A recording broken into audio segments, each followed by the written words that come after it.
मधुर धुनों का लंबा सिलसिला उनके नाम से जुड़ा है। उन्होंने फिल्मी दुनिया को सुरीले नगमों की सौगात उस दौर में दी जब फिल्मों में बढ़ती हिंसा ने संगीत के लिए गुंजाइशें कम कर दी थीं। ऐसे ही दौर में उभरे थे रवींद्र जैन। रवींद्र जैन एक ऐसी शख्सियत का नाम था जिसने संगीतकार, गीतकार और गायक के रूप में हिंदी सिनेमा को बेशुमार सदाबहार गाने दिए। रवींद्र जैन का जन्म 28 फरवरी 1944 को अलीगढ़ में संस्कृत के पंडित और आयुर्वेद विज्ञानी इंद्रमणि जैन की संतान के रूप में हुआ था। वे 7 भाई बहन थे। उन्होंने अलीगढ़ विश्वविद्यालय के ब्लाइंड स्कूल से पढ़ाई की। 4 साल की उम्र से ही उनके पिता ने उनके लिए घर पर ही संगीत की शिक्षा की व्यवस्था की। बाद में रवींद्र जैन संगीत के शिक्षकों के तौर पर कोलकाता चले गए। इस बीच उन्होंने गायक के रूप में भी स्थापित होना चाहा, लेकिन रवींद्र जैन को देश के 5 रेडियो स्टेशनों में ऑडिशन के दौरान नकार दिया गया। कोलकाता में रहने वाले रवींद्र जैन के गुरु राधे श्याम झुनझुनवाला एक फिल्म बनाना चाह रहे थे। फिल्म में संगीत देने के लिए वो रवींद्र जैन को अपने साथ मुंबई ले गए। वो साल था 1969। राधे श्याम झुनझुनवाला ने फिल्म बनाई लोरी। 14 जनवरी 1971 को रवींद्र जैन ने अपने संगीत निर्देशन में पहला गीत रिकॉर्ड कराया। मोहम्मद रफी द्वारा गाए इस गीत के बोल थे, ये सिलसिला है प्यार का चलता ही रहेगा। इसके बाद लोरी के लिए रवींद्र जैन ने लता मंगेशकर से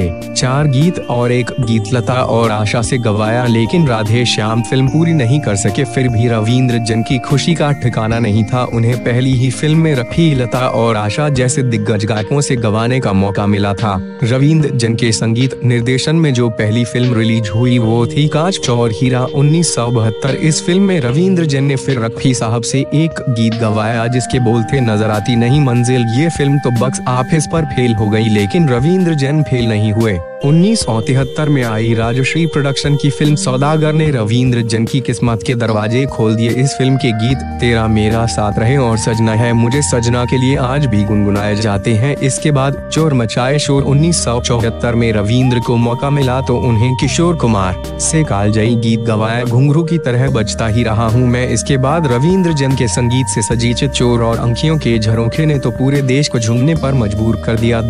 इन फिल्मों के बाद ही हेमलता को लता मंगेशकर के विकल्प के रूप में देखा जाने लगा। तपस्या 1975 का गीत 2 पंछी 2 तिनके देखो लेकर चले हैं कहाँ। चिच्चोर 1976 का गीत शांत तेरे कितने नाम। 1977 में जसपाल सिंह का गाया गाना जब जब तू मेरे सामने आए मन का संयम टूटा जाए। अंखियों के झरोखे से 1978 गीता गाता चल 1975 और दुल्हन बाही जो पिया मन भाई 1977 के सभी गाने से लेकर नदिया के पार 1982 तक के सफर में रवींद्र जैन ने हिंदी सिनेमा के संगीत को बेहद रसपूर्ण गीत दिए। उनके संगीत के दम पर फिल्म सिर्फ हिट नहीं बल्कि सुपर हिट हुई।